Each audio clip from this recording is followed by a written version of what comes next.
Welcome to another unboxing video from theplayersaid.com. My name is Grant. Today I'm unboxing Aurelian, Restorer of the World, which is the newest game from Hollandspiele in the 3-cup management or 3-draw cup solitaire system designed by Tom Russell. This game is actually number 55. It's called Hex number 55. So this is the 55th game that they've produced since they became a company in 2015, 2016. So you can see they've been churning out quite a few games, and they do really cool games. They do some hex and counter, but that's not necessarily their forte. They do a lot of, I'm just going to call them eclectic games, interesting games, games that don't appeal necessarily to everyone, but they are interesting and fun. I've enjoyed almost every one that I've played. In fact, I can't think of one that I haven't enjoyed. But I mentioned the 3-cup or 3-draw cup solitaire series or system. This is game number 3 in that series. The first game was Agricola, which dealt with Roman Britain and Agricola, who was a Roman general at that time, who was tasked with quelling unrest and revolt in Britannia.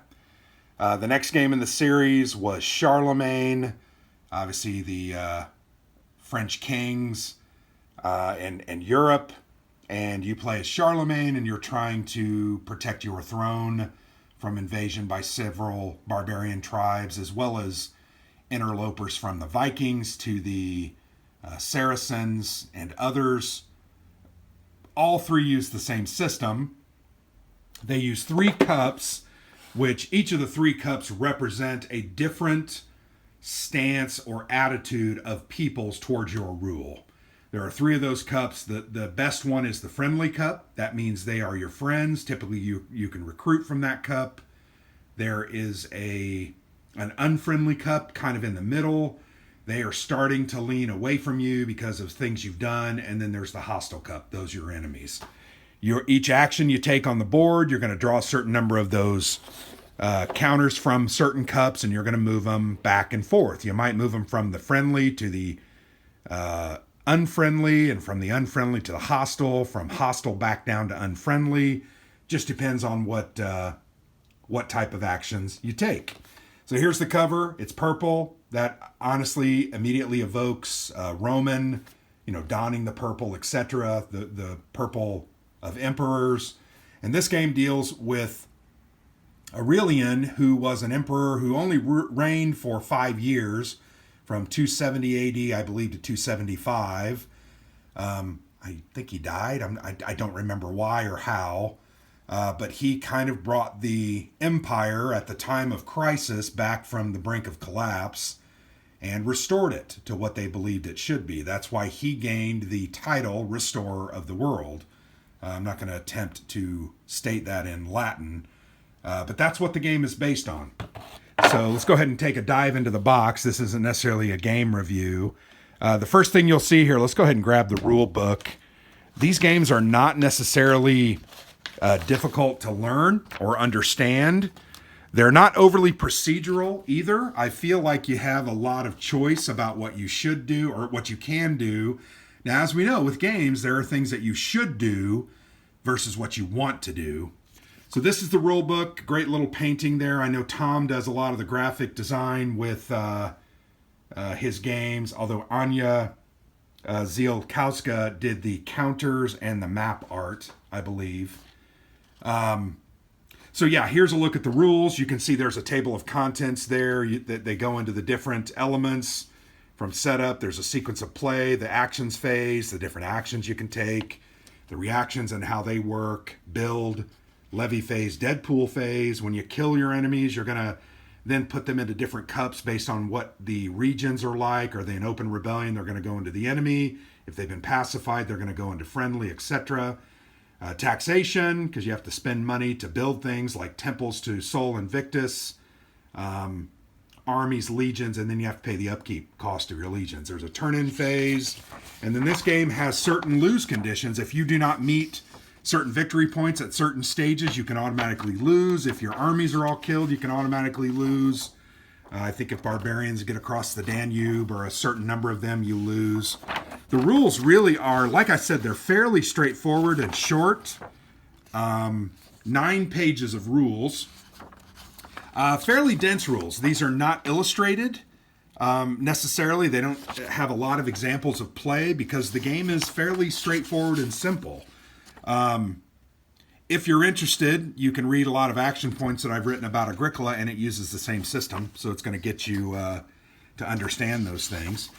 But you're trying to survive. The game is 6 turns. It's only 6 turns as compared to Charlemagne, which was 12, and Agricola, which was 8. So this is the shortest of the 3, but it is also, I think, the most difficult, according to Tom. Although I felt like Charlemagne was really difficult. But I have won Charlemagne a couple of times.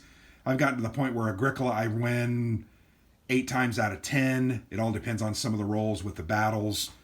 But there you go. There's the rule book. Nicely done. I will show you this on the back. The combat system, if you're familiar with those other games, has completely been simplified. It now is a condition of the total enemy value, and you're going to roll a 6-sider. So if the strength of your enemy is a 7, and you roll, I think, let's say you roll a modified 8, you're only going to lose, I think, 1, and you're going to win the battle. I think every time you're going to win the battles, you just are going to lose a lot of soldiers. So you can see if you roll poorly and the barbarian armies are big, you're going to lose a lot of guys. And ultimately, losing guys is hard because you have to replace them. Number of barbarian units in pool, I don't remember what that is, but I haven't played this one yet, just got it out of the box. So there's the rules. That comes with an 8-sider. That's one of the things I do enjoy about this game. Any game that uses a different sided die, I think is very cool. Typically 6-siders are used in these games. This game, the system, uses an 8-sider. Here is a half counter sheet.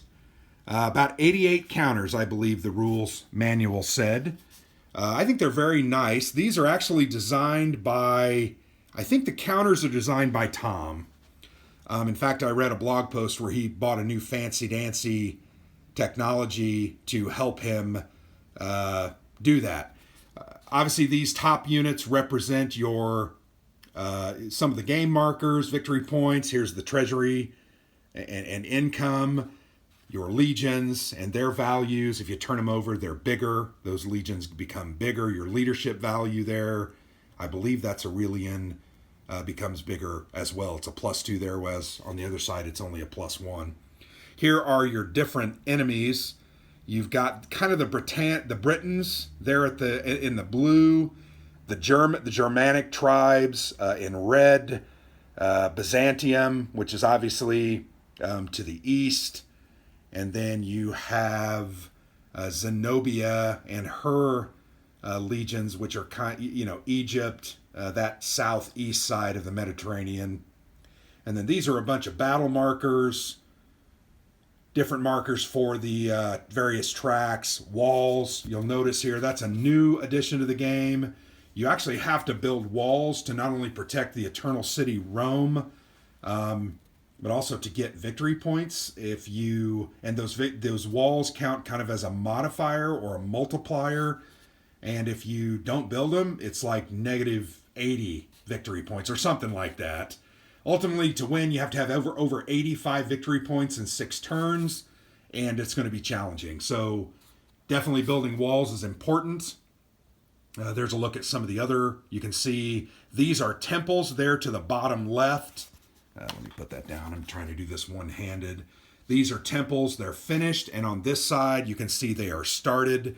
That's one of the interesting things about this system. In all 3 of the games, you've had to build villages. What was it in Charlemagne?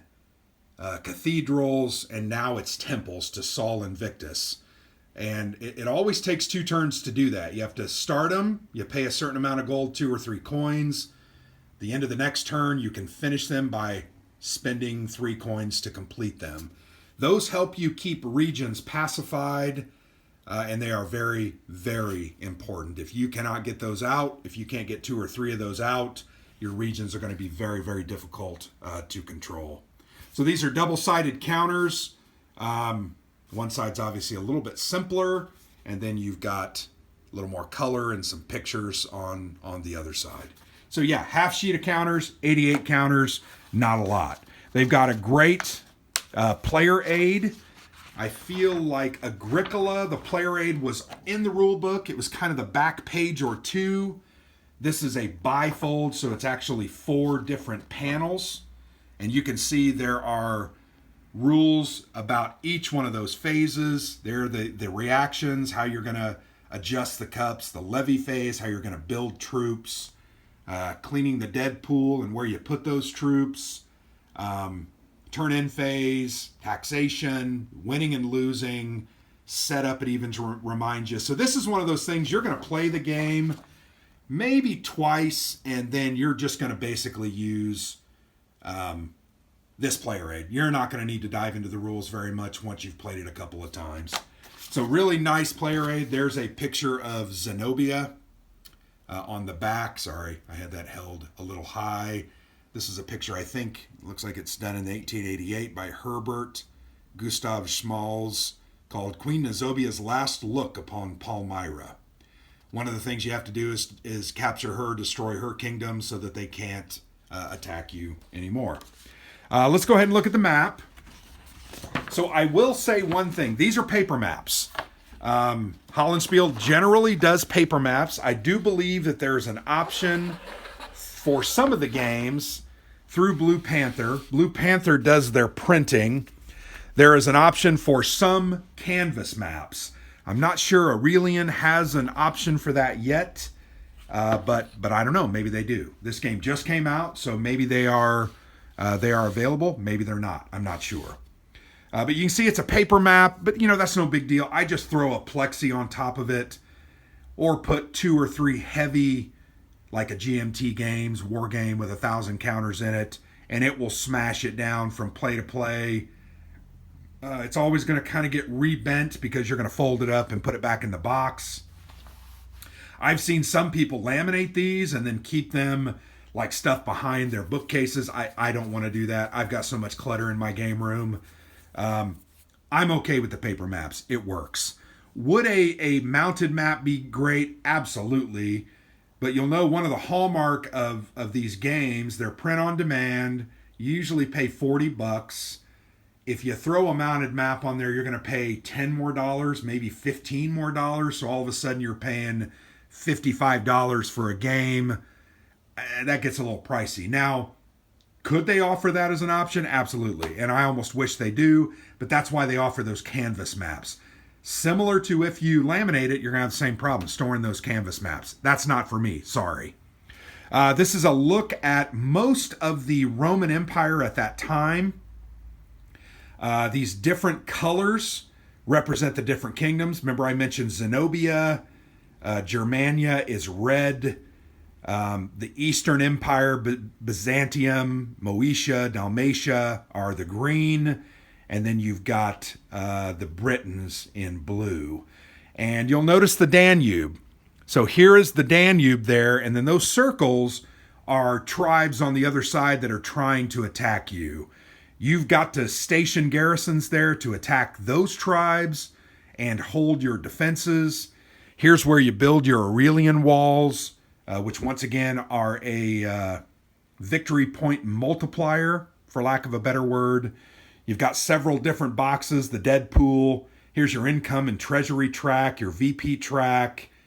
Here, your victory point track here, army strength, and then your turn track. Remember I said there's only 6 turns. One thing I do want to show you about the game, and if you're familiar with Agricola and Charlemagne, at the end of each turn, as part of the turn-in phase, you have to demonstrate to continue the game that you have collected the amount of required victory points shown at the bottom of that turn. So if you look here at the bottom of turn 1, at the end of turn 1, you got to have 3 victory points. At the end of turn 2, you got to have 8, 3, 20, 4, 35. So you can see that starts ramping up pretty good. 5, 55, and to win the game, at end of turn 6, you have to have at least 85. Now, I do know that there's an element called, I think it's called Aurelian's Triumph, and it's a way to actually score kind of double points during a turn. You probably want to use that earlier on, but you also want to use it when you're going to get some value out of it. You don't want to use it when you're only getting 3 or 4 victory points, because that's going to double to 6 or maybe 8. You know, I would say you want to, if you get 10, you probably want to go ahead and double that. In talking to Tom, it is impossible to score 85 victory points without utilizing that triumph. So that's an interesting part of the game. I'm really excited about getting this one to the table. Really excited about trying it out. I told you, I really like these games. I think they're fantastic. I'm going to go ahead and put these over there. I think they're fun, very, very challenging solitaire games.